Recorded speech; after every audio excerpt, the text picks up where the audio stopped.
and welcome to the EmpowerHer Play podcast. I'm Yashmin, this is Salma, and this is Shafia, and today we have a very special guest, Shenaz Shamji, who's the author of this book, Passage to East Africa, and also the YouTube channel as well. Welcome Shenaz. Thank you so much. Thank you for having me. Yeah. Oh my God, I'm salivating already. I know. I've heard you're a really, really good cook. Oh, I don't know. And I've seen a couple of your YouTube videos. Thank you. What inspired you to start it? I started writing these recipes about 21 years ago for the children. And it was just, in Indian cooking, everything is what we call in Gujarati asre, means a bit of this and a bit of that. And lots of love. And then even with our generation, we forget, because if you don't write it down. So I started writing it down in a very, very methodical way, like for a beginner. And these are home recipes because you don't get them in restaurants. And East African cuisine is very unique.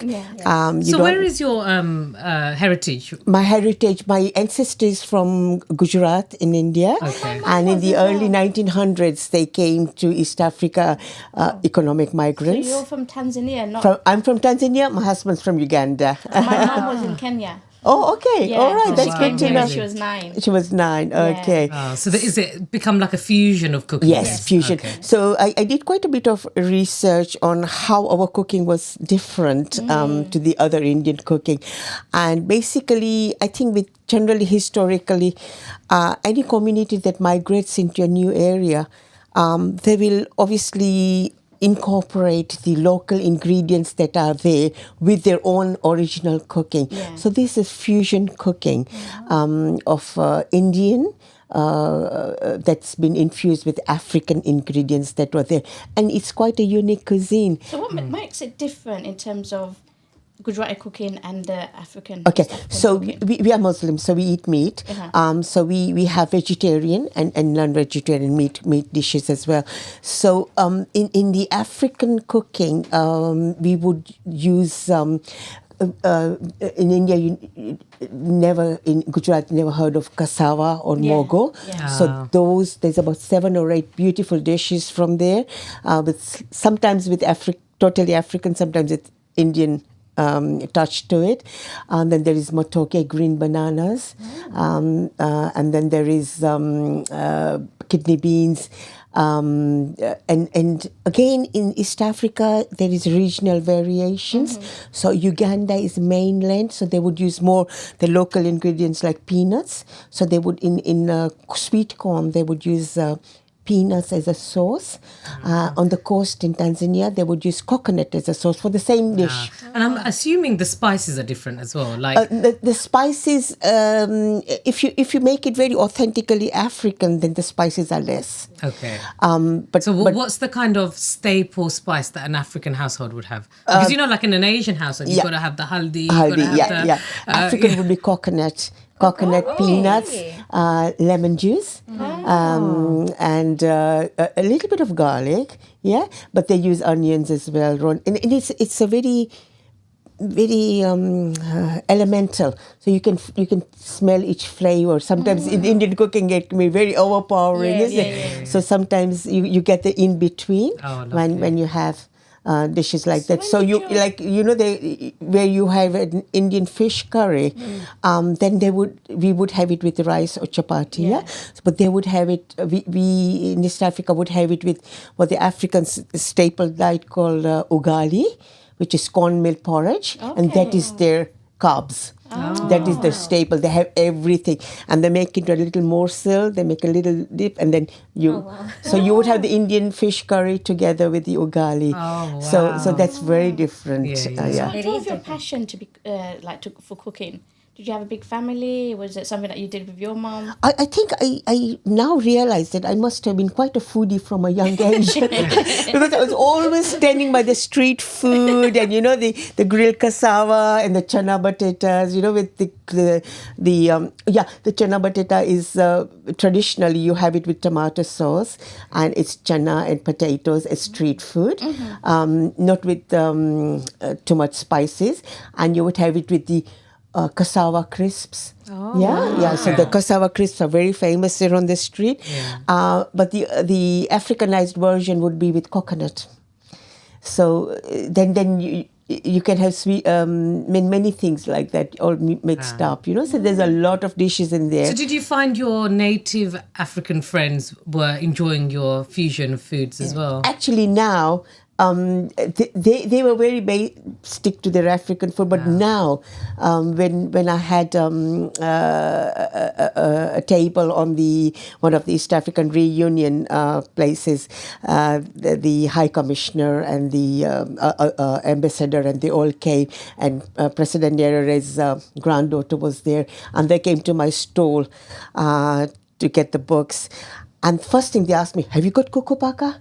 Have you got biryani? Have you got this? Have you got that? Because they have been brought up, that generation, the older generation maybe not, but that generation has been brought up with eating Indian food and the fusion food. So Paka is a very fusion. It's coconut chicken, where we would make it with tomatoes and, like a curry. This one is with coconut cream and lemon and, and it's not heavily spiced. Oh, What's your favourite dish? My favorite dish is tandoori chicken. Creamy tandoori chicken. Classic one. So there's a little story behind this. When I first came to this country in the 70s, I went to a Bengali restaurant because those were the high street restaurants. Where did you come in the UK? In London or somewhere? In London, yeah. Okay. So there was just Bengali high street restaurants. You wouldn't have like Sokonis or Gujarati restaurants yet, unless you went to Leicester to Bobby's or something. Yeah, Bobby's has been there for so long. But now it's everywhere. He's been promising to bring us food, and he never brings us food. I promised him I'd mention his name. Welcome to the Muslima Sports Association, where empowerment and sportsmanship meet for Muslim women. Dive into our world of sports, tailored exclusively for you.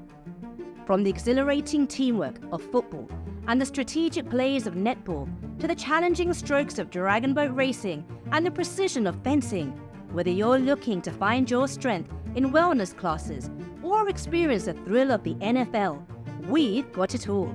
Join a community where faith meets fitness, courage and camaraderie.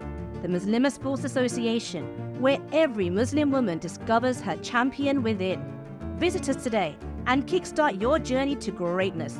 Your sport, your sisterhood, your strength. There was just a Bengali restaurants, and I once had tandoori chicken with cream in it. I had never had anything like that before because I had tandoori chicken, and I thought it was absolutely beautiful, And then I went there again after about a year, and the chef had changed. And it wasn't the same, and that taste stayed in my mind, and I actually went to a library. I got a British curry society book. Then I did my own tandoori version. I did about 6 or 7 different versions. And the final one that actually gave the kick was having the Bengali mustard oil. So that was and then the English cream in it, the Indian spices, the tandoori Pakistani spices, and then the coconut cream. And that, I was so happy I cracked it. So that is my favorite dish. It's not totally East African, but is it it's in here? 4 fusions. Where is it? I'm I making it think for dinner it's on today. page 170, if I remember. I know that page. And that's my signature dish because whenever the family comes in, Shenaz auntie, tandoori chicken creamy. Yeah, that's the I'm most important salivating. question is, what is your husband's favourite dish? Yes. His favorite dish is I think the same. I think the same. She's giving him the look. Make sure you agree with me. I think the same. He's not allowed to say. I bet whatever you make, he loves it. He loves it, yeah. And there's a lot of Gujarati as well in Indian vegetarian dishes because my mother-in-law was a very, very good. She lived with us 28 years, God bless, from from the day I got married. She was with us. I'm and just looking. she was my inspiration, and for her generation, she was very good because she'd gobble anything down. Yeah, Chinese, Indian, because that generation is fixed. My mum's mom, I used to call her Ba. she never had any other food, even only just chips and soy sauce. Yeah. That's the only thing she would probably have, and a bit of fish and chips. Yeah. But any other cuisine, she didn't like. They don't, that generation, but Yeah. she was very good. So then you're inspired to cook. Yeah. You know, When you- and I learned a lot from her. You know, I learned a lot from her, and she even for like she passed away 10 years ago at the age of 88. Even for in fact longer, no? Even for that she could understand the techniques. You know, she couldn't read or write, but she could explain the techniques. So if you do this, it happens this. And my husband is a chemist. So he worked in the lab. So everything was Everything's a milliseconds, reaction, isn't it? centigrade, thermometer, and on the dot, and a very, very constructive criticism from everybody, So that was good, because it's good to be honest and to say how to. And my daughter has this palate as well. We go to a restaurant and we just sit down with a serviette and she can actually now guess what is in the ingredients. Wow. So That's you can, amazing. How many children do you have?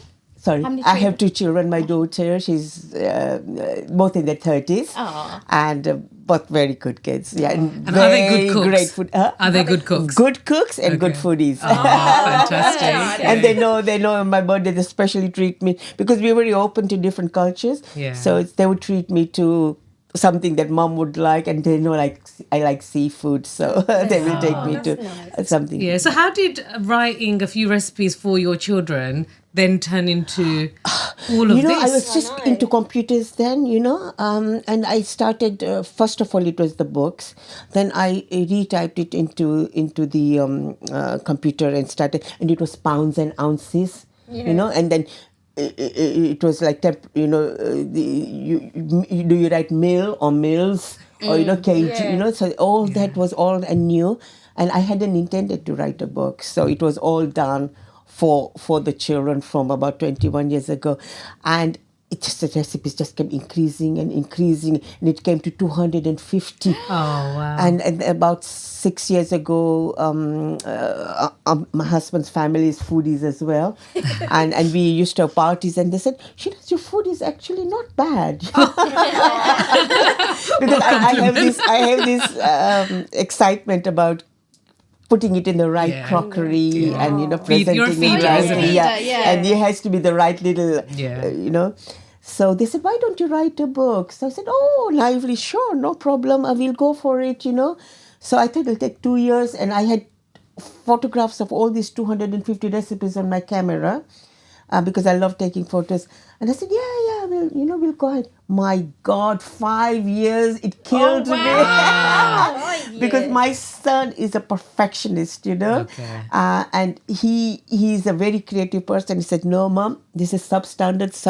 So the goalposts kept changing. If we're going to do it, we're going to do it right. We had to use the Adobe to convert things, and then Americanized. Their temperatures, everything. So we have notes and all that, the glossary and everything. And when my 250 photographs went to the graphic designer, So it's not good enough? good. No good, substandard, not professional. You'll have to cook all these 250 dishes. I cried for days. I said, I'm not going ahead. Slowly, I had to look for a photographer, and then and everything comes money-wise, isn't it? Yeah. So there was 4-hour slot, 50 recipes. 5-hour slot with 40 recipes at a time, wow. 5 sessions. And it's all the ingredients, it's the Ingredients, it's the photographer, So all of that. photographing, so You ate 5 all that food sessions. And he's done a good job. He's done a good job. He's done a very good Yeah, job. they're amazing. The pictures are But he was a actually very amazing. happy photographer because he had gorgeous. so much to take away back home. Yeah, that's what she just asked. That's what I was going to say. Who ate it? No, I because, couldn't stand my food. Yeah. I always had a McDonald's after my Because you look at, it's the background, it's the crockery that they use, it's the positioning, I wanted it's the that angles, African feel, East African feel to it, so that the crockery the surroundings and all that. Yeah. So in between each contents, we've got the artifacts, the African curios, the wooden things. Yes. And I have a stamp collection, coin collection. Then my family history. I did a lot of research. Thank God my mom is, she's 88, still with us. And she did quite a bit of research for me about where they came from, my ancestors. And when you, the women's names, you have to have the maiden names. So she got me all of that, and she was even if she didn't know, she would ask around. She was very good at 88. So when did you move to East Africa? Was you born there? Yeah, I was born there. My grandmother was born there. My husband's family came when they were very, very young, and they all came in a dhow. So the history explains how they came in a dhow, so we, my grandmother was born there. We were born there. My husband's family, our generation was all born there. So it's like in the early 1900s, late 1800s. So the communities then supported each other, and then they grew, and it flourished, absolutely There's a flourished. rich culture, isn't it, in East Africa? And how did you manage that, or how did your grandparents manage that fusion about keeping hold of your heritage, but also integrating? Yeah. So it was, I suppose, my parents' generation was probably the rebel generation, because they were picking up cultures that were alien to our grandparents, So, but we now we don't look at it like that. It's actually historically the fusion does take, like we having to come here. We picked up the English culture. We talk in English. We talk in Indian. We try and speak and retain our culture, but our children are again very different. So we were brought up in the 70s, so it was like Cliff Richard and Elvis and and things like that. Don't get Shaf singing. Go on, Shaf, give us a number. So you can imagine the parents, and I'm sure each generation goes through that. We were picking up African music and Malaika, and we were singing Swahili songs and things like that. So when I sort of think of you were born and brought up in Africa. Yes. So you didn't really have that same connection with India. No. Because, But we watched a lot of Bollywood films. Yeah. And some people were very strict in retaining their culture. So we in East Africa was very multicultural amongst the Asians as well. The Punjabis, the Gujaratis, we all celebrated each other's celebration. We spoke the languages. English was encouraged at that time. And in Tanzania especially, the Swahili was very, very important in school, rightly so. So we were quite so very open. Very open. How in East Africa, all the communities celebrated each other and they mixed with each other. Yes. Whereas now, in this present day and age, in the UK, we have a real identity crisis. Yes. Like, do we want to say we're Muslim? Do we want to say we're South Asian? What do we call ourselves? Yeah. How have you found that in terms of what's happening currently? And does it make you upset? I'm very open to that. Any country you go to, you do adopt the good bits from that community.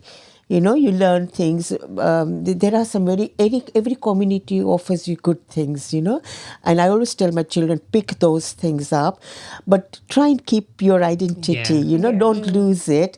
I try and take them to the mosque regularly when they were young, to the religious classes, with a very modern approach that humanity is the main religion, but you still need to have your own identity. It's nice.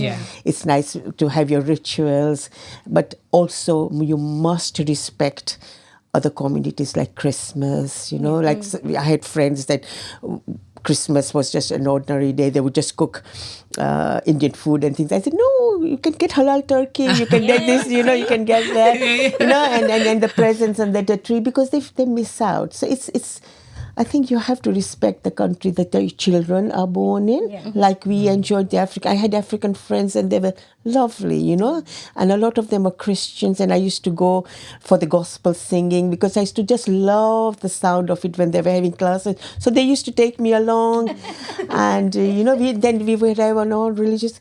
I think it's having that open-mindedness. In the end, it's all about. And this is the way to invite people closer to you as well, and to learn about your religion and your way of life as well. And I also belong to a food group called Rafiki, and the East African one, and we sort of reminisce, on how we used to all Diwali. We all used to wait for the mithais from the Hindus and eat there. We'd all have biryani, and passing dishes, and we reminisce on it. Do you miss that in the UK? Yes, because you don't get that kind of community because in that people neighborhood. Everyone's kind of in their own areas. Their own role, and there's too much politeness sometimes. That say I'm Hindu, if I give you something at Diwali, you're Muslim, so you might get offended. There's so much. No, I think there's too. You sometimes you just got to let go, and accept and laugh about it. Exactly. I joke about certain things, and my kids say, "Mom, you don't do things like that. You don't joke."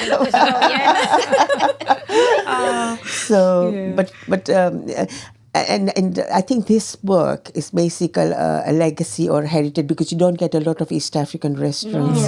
This is something, when I'm finding out more and more from the food group, that when I post a lot of these East African recipes, and they said, "Oh my God, can I have the recipe? Where did you get this? Where do I get this from? My mom's just passed away and she used to cook this. I wish I had written her recipe down." And they can't find it.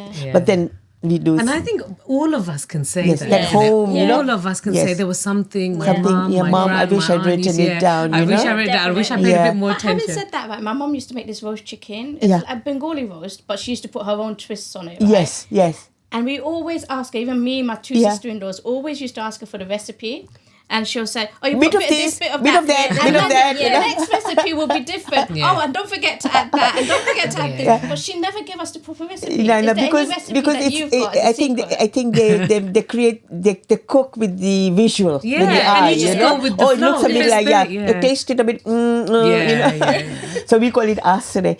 So I've got I've got a lot of people our generation and our age. They said, "Oh, but we can cook anything." But I said, "Do your children know how to cook? Have you written it down for them?" And a few of them bought the book for their children, and the children came back and passed the messages to the moms to tell me that it was so methodical, so quantified. And I think there's 94% pictures in it, and I always am a visual person. So they know what the end product should look like. Even for the non-Asians, my friends at work, my English friends, they said, "Shenaz, we look at it, we don't know whether we've got it right or not." So the visual bit, is very important. This is it. And I think now, like, a lot of people are using videos to follow recipes. Like, I don't use cookbooks anymore. There's few that are my favorites, or baking ones that I hold on to. But I tend to kind of now go onto YouTube and follow some, because then you see even what the stages look like. What colour are the onions supposed to be? When they say brown the onions, there's a lot of ranges of brown.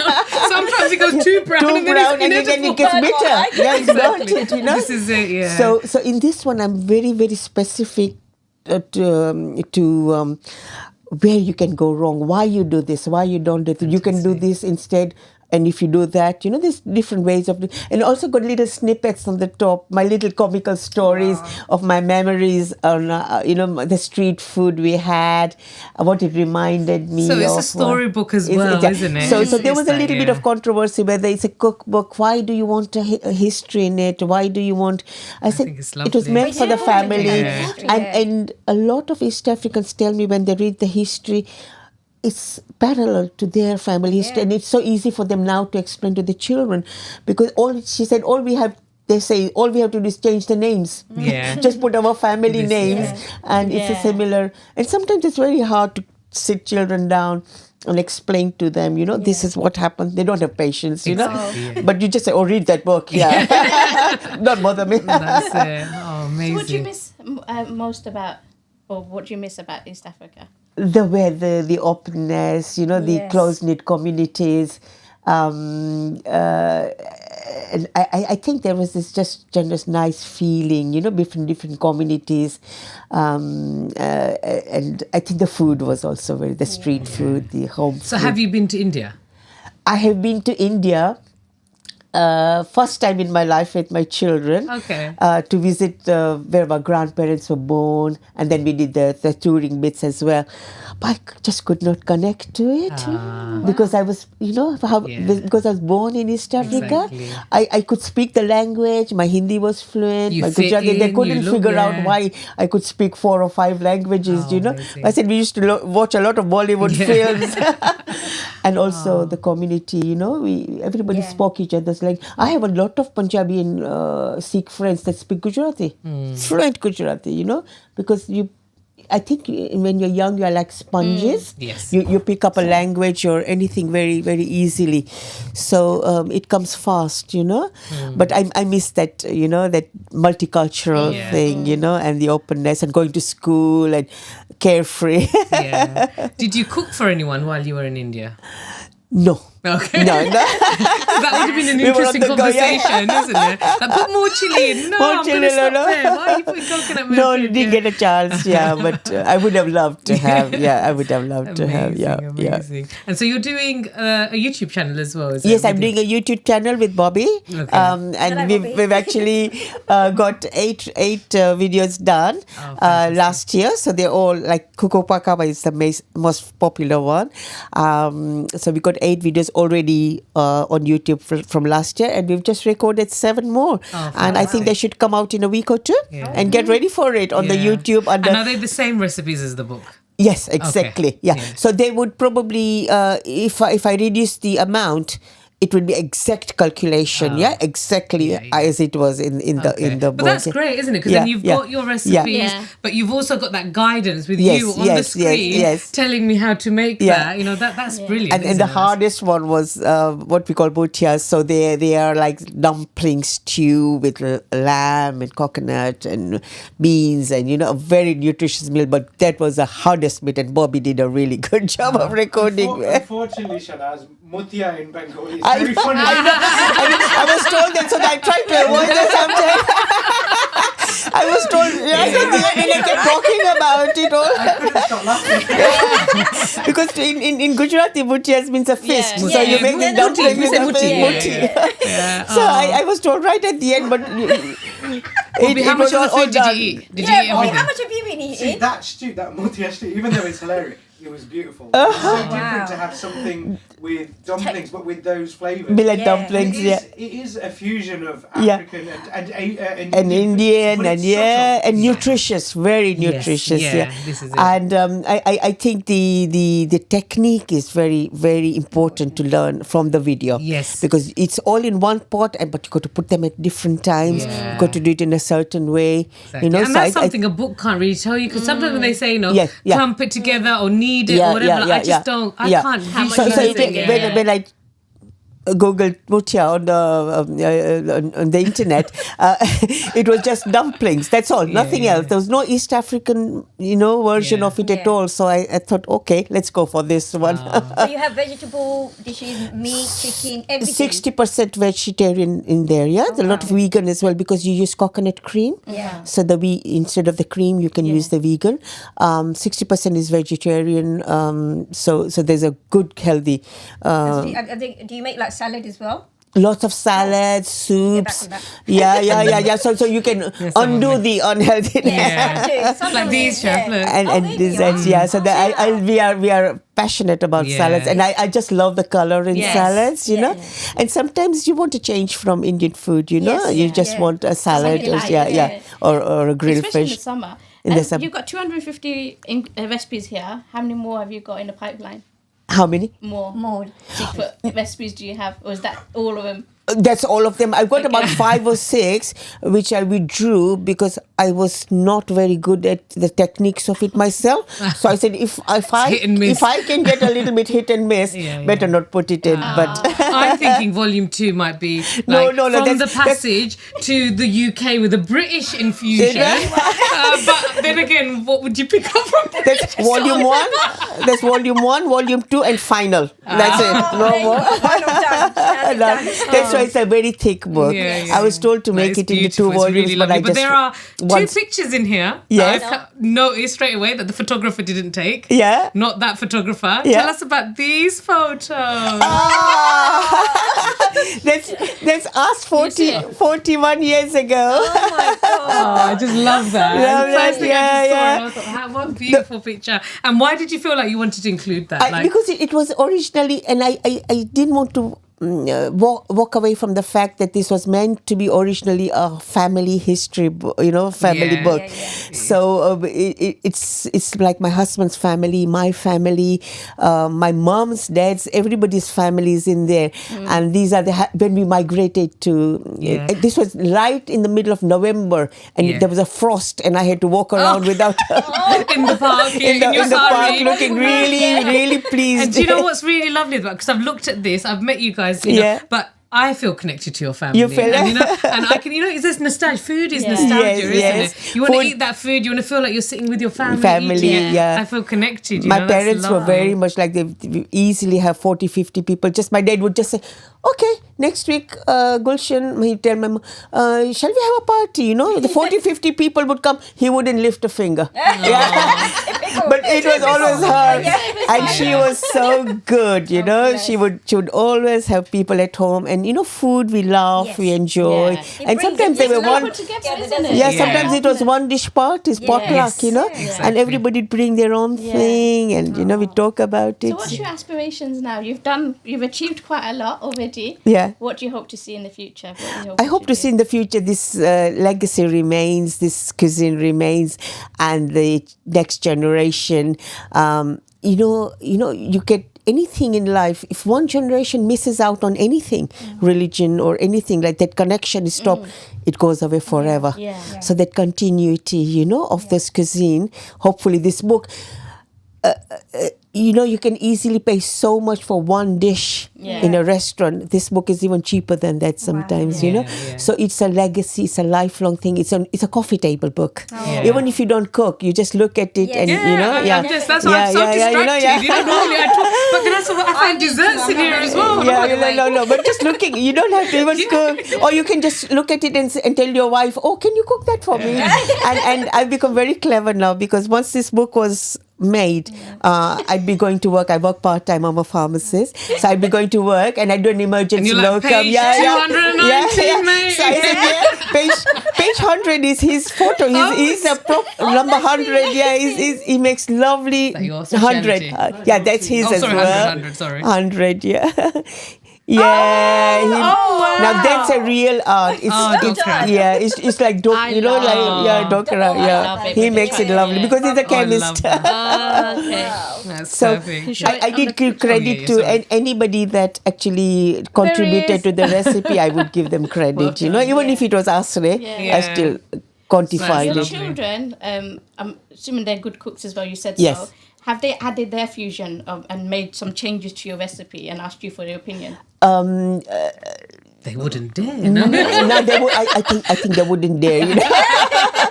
My son is really enjoys meats and all that. But for a boy, he's really good because he loves his dals.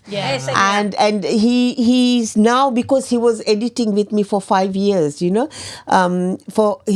every dal, every tarka, and now he knows the expressions. Like one of the challenges was there's 2 or 3 Indian languages, and it's a tarka, vagar, tempering, bagar, all that. So in the glossary, I had to include all the 4 languages. And then recently I came across a big debate about, do you put onions in your dal when you're making it? Some people say they don't put it in the making, they put it afterwards. I put it in. I prefer it before because, the aroma. But apparently some people don't. Some people don't. So if you do the taka. Oh no, you have to do that. That's what makes it That's what makes it unhealthy a little bit. So but again, if you are conscious of calories or weight, because I believe that if you're going to eat anything, do it the authentic way. Don't compromise. If you're going to have a sweet and it says ghee, then stick to ghee. You can't have butter like in the savia. If you put butter, it's not the same. Definitely. So I always say, I'll eat much less of it, but have it the proper properly, way. yeah. Because have less of it, but have the proper way, you know. And maybe reduce a little bit, but don't change oil to ghee or unless you have dietary requirements, you know. But just have less of it. Yeah, and I think in the sweeteners, I think they can use canderel now, which is a cooking sugar sweetener, so you can use that as well. Yeah. Amazing. And any like ingredients you found when you came to the UK, you couldn't find them? Yes, lots of it in the very beginning. Yeah. We all used to use Kashmir. The Madras curry powder for everything, wasn't it? You couldn't find the individual ingredients in the supermarkets or anywhere, you know. So, and everything then tasted the same. Yes, yeah. Your chicken curry, your meat curry, fish curry. A few people still use that same It works for us, but leave us alone. But then there was not that many Indian cookery books. I think Madhu Jaffrey was very inspirational. And in Canada, there was Nurbanu Nimji. She started writing recipes from East Africa, especially East African is the similar style.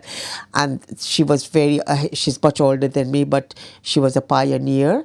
And she just did her fourth book before she passed away 2 or 3 years ago. So she must have been very passionate, and she was my mentor as well. From her book. When I got married, I didn't know how to cook. Yes. So I bought how to cook Indian food, and everyone laughed at me. So that gave me so many. Still laughing at you. You're Indian. Why are you buying a book? Because I can't cook. But the first time I made dal, oh my god, it was like water. Yeah. And I think I forgot to put the dal in there. My first dal was solid. Because dal just swells and swells, you know. It was solid. We literally cut into it like you got a cake. to really have this much dal. So in that book, I put down exactly how many mugs of water when you start boiling it, because some of it evaporates. We should have done a little crash course today. That would have been good. So these are, I mean, even when I got married, I thought I could cook for my gen, you know. I did well, but you learn a lot, you know. You learn a lot as you get older and older, and the techniques and the mistakes you made or the techniques that you pick up, it's nice to document it, because the reason I write this is because I have made similar mistakes, you know. Exactly. Some of the dishes I've had to cook 4 or 5 times to get it correct, you know. So it saves you all that. What's your favourite restaurant? Oh, sorry. Yeah, no, go for it. What's your favourite restaurant? I like Pakistani grills. I love their barbecued things, and I love pure vegetarian Gujarati places, you know. Yeah. So I love my thalis as well. So I do like traditional Gujarati cooking, and I like South Indian food as well. It's difficult, you know, because I like everything. You can see from my weight. No, but sometimes when you're a cook, you don't enjoy restaurants as much. Because you're like, I make it better at home. My food's nicer. And this is what it is, isn't it? Yeah. No. There are times it's happened like that. You know, you could have made it for so much less money, and you know, much better. You know, but sometimes, not often. Brilliant. Thank you. Yeah, no, but I was just going to say, like, if you know, like, if you, like, for example, when Yash looked up an Indian cookbook, there's millions of them in the market. Yes. Is this quite unique then? If we looked for sort of East African, that fusion, is it quite unique to find something like unique that? because you don't get it in restaurants, and there's very few YouTube videos that do it, but there is a really nice, it's a really nice cuisine, and I think it's good to taste it, try it. It's good to be open, experimental, and also this book explains it very well. It's very methodical, very easy to follow, a lot of photographs, you know, and because it's not that many restaurants available, I think there's few dishes that are worth trying. I'm salivating. They stand out, you know. I couldn't get past the front. The kuku paka, There's chicken with coconut, like the best meal. Oh my god. That's kuku paka. So actually we have boiled eggs in it, potatoes, chicken, and people have never connected boiled eggs to chicken curry. But there was a lot of Arab influence because East Africa was occupied in Zanzibar by the Ottoman Empire before the 1965s, and the Arab influence, like when they make, I can never say shush. the baked eggs on the top. So so they do that. Shakshuka. And the boiled eggs in the coconut chicken. And also, I've noticed that in Bengali cuisine you have something called yakni, which is a lamb pilau. So we call it akni. So you can see that connection, how it must have. And it always makes me wonder how yakni and akni and the Bengali and Gujarati cuisine and how it all feels. So it's the mind sort of starts wondering. There must be times there's so much connection. So much connection. If somebody wanted to buy your book, where could they buy it? At Amazon. Globally, Amazon.com globally, Amazon.ca Canada, and Amazon.co.uk for UK. Okay. Thank you. Thank you. It's been really nice talking to you. Same here. Absolutely pleasure. Yes. Thank you for coming down. Thank you for having me. Thank you. Thanks so much. Thanks so much. Thank you for watching the Empower Her Play podcast. You can download all of our previous podcasts on any platform that you use. Don't forget to like, share, and subscribe, and we'll see you next time. Thank you.